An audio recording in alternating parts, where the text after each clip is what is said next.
प्रियफोर बाइबेलाव गोबां गाज्रि राजाफोरनि मुंफोरखौ खारिनानै होदों एबा गाज्रि राजाफोरनि जारिमिनफोरखौ जोंनो मोनथिहोयो। बिथांमोननि जिउ जारिमिनफोरखौ मोनथिहोयो, बिथांमोननि गाज्रि खामानि मावनायफोरखौ जोंनो मोनथिहोयो।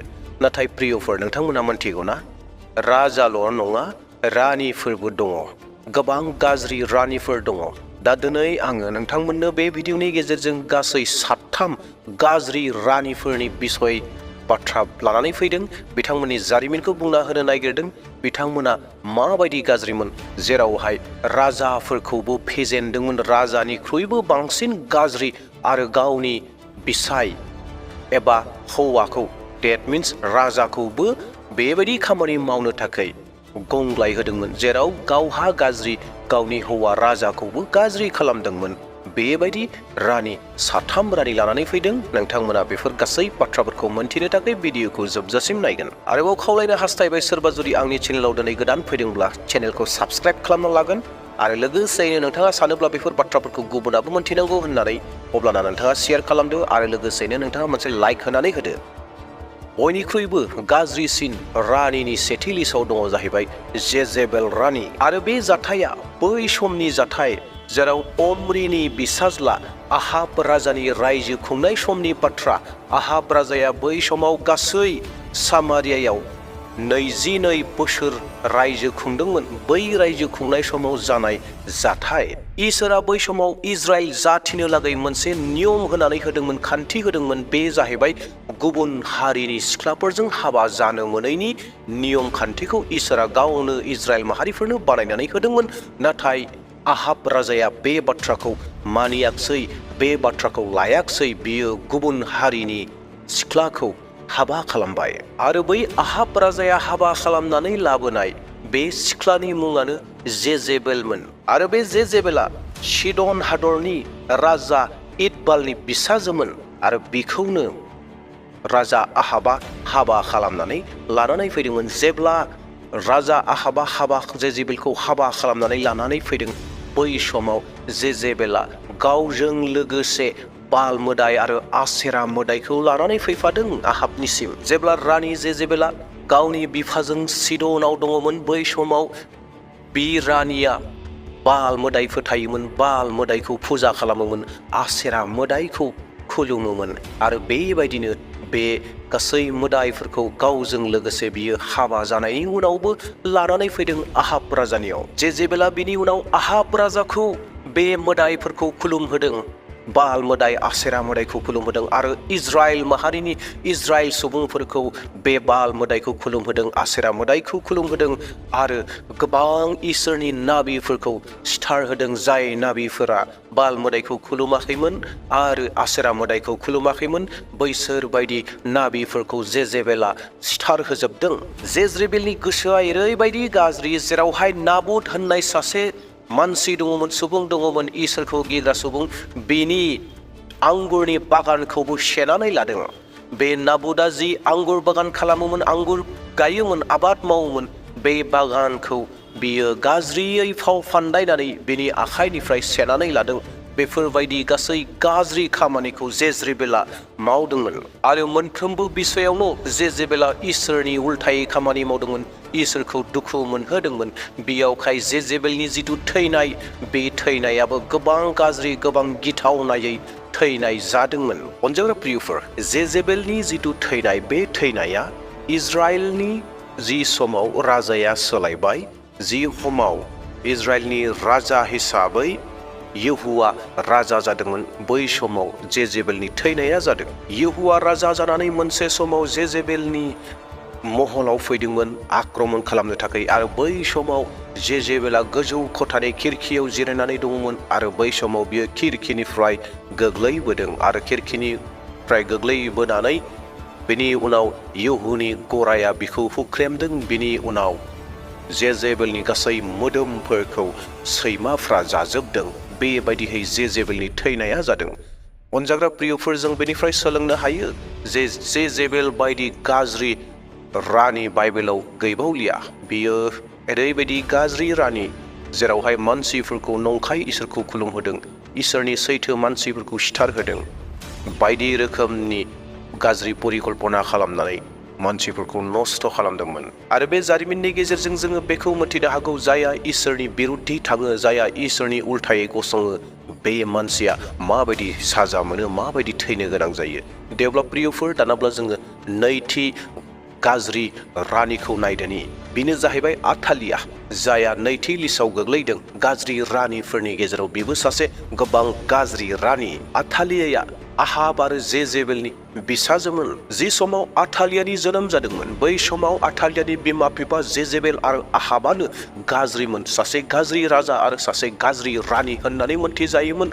जि समावहाय आहाब राजा आरो जेजेबेला मोदायनि खामानि मावदोंमोन, मोदायखौ फुजिदोंमोन, बाल मोदायखौ आसेरा मोदायखौ खुलुमदोंमोन, मानसिफोरखौ सिथारदोंमोन, बेबायदि परिस्थितियाव आथालिया जोनोम मोनदोंमोन आरो बिमा बिफानि बे गासै आखल आखुखौनो आथालिया लानानै मोनसे समाव बेबायदिनो रायजो खुंदोंमन। आथालिया जुदा हादरनि जेहरामजों हाबा जाबाय। बिनि उनाव बियो जुदा हादरनि सासे रानि जाहैदों, रानिनि मान मर्यादाखौ मोनहैबाय। आथालिया आरो जेहरामहा सासे गथ' जोनोम जाबाय जायनि मुङा आहाजियामोन आरो बे आहाजियानो देरनानै बियो जुदा हादोरनि राजा जादोंमोन। नाथाय खाफाल दाखुरायै आहाजियाया थैनो गोनां जाबाय, राजा जानानै रायजोखौ खुंबाय थानो मोनाखिसै। बिनि उनाव बिसाज्ला थैनाय लोगो लोगोनो आथालियाया गावनो रानि जानो थाखाय थामथिम खालामबाय, खायदा खालामबाय। गावनि न'खराव थानाय उन्दै उन्दै हौवासा गथ'फोर जेसेबां दङमोन गासैखौबो सिथारहोबाय।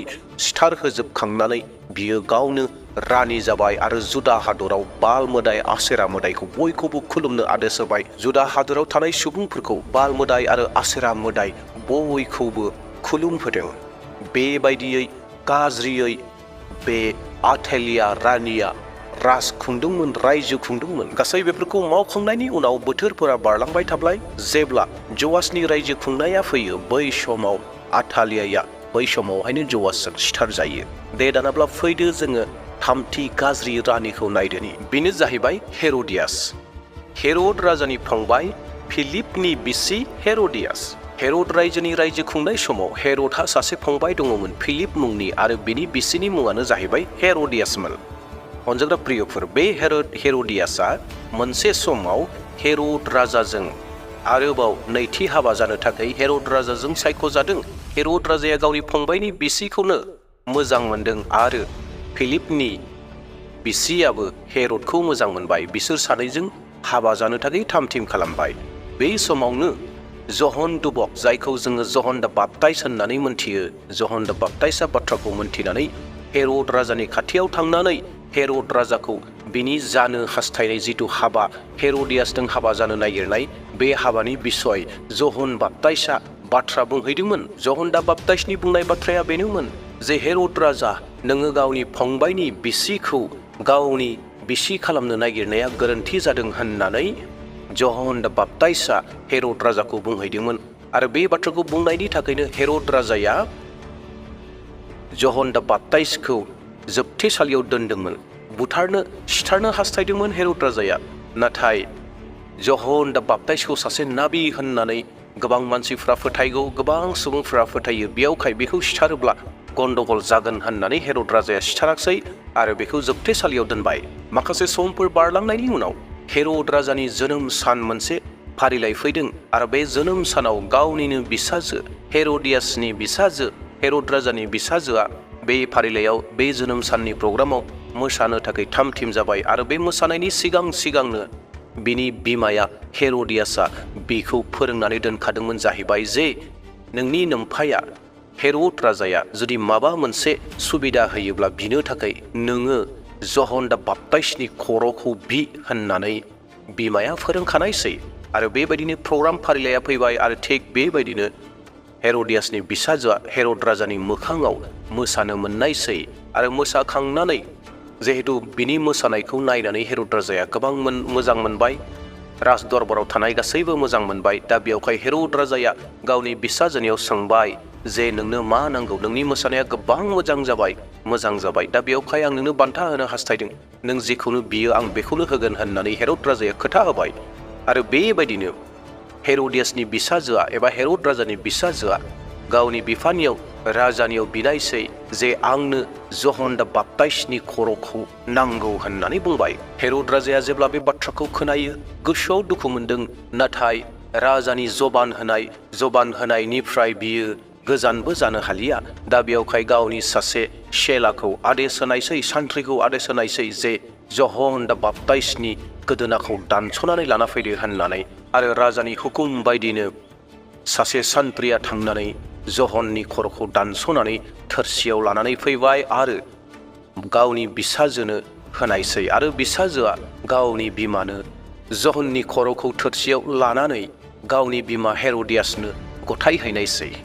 अनजादा प्रियफोर, जों मोनथिनो मोनबायना साथाम गाज्रि रानिफोरनि बिसय, जायनि आखल आखु, जायनि केरेक्टारफोरा ओरैबायदि गाज्रि, जेराव मानसि सिथारनाय, जेराव मुसुखा खुलुमहोनाय, मोदाय खुलुमहोनाय, गावनि फोरजाफोरखौ गाज्रि फारसे लानानै थांनाय, बेफोर गासै बाथ्राफोरखौ जोङो सोलोंनो हाबाय। नाथाय बिथांमोननि थैनायफोरा गासैहाबो गोबां गाज्रिमोन। अनजाग्रा प्रियफोर, इसोरनि बिरुद्धि खामानि मावोब्ला बयबो साव मोनगोन। दे अब्ला प्रियफोर, जोङो बे साथाम रानिनि बाथ्राखौ सोलोंनो हाबाय।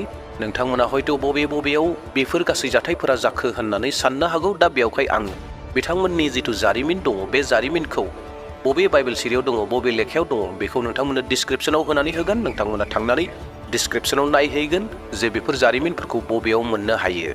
दे अब्ला प्रियफोर, नोंथांमोना बेफोर जारिमिननि गेजेरजों माबा मोनसेब्लाबो सोलोंदों, आसा खालामदों आरो लोगोसे आशीर्बाद मोनदों होननानै। दे अब्ला बयहाबो सुख सान्ति जाथोंसै, बेखौनो बुंनानै आंनि भिडिअखौ दिनै बेसेयावनो दोनथ'बाय। प्रेज द लर्ड, हालेलुया, जय मसीह, थेंक इउ।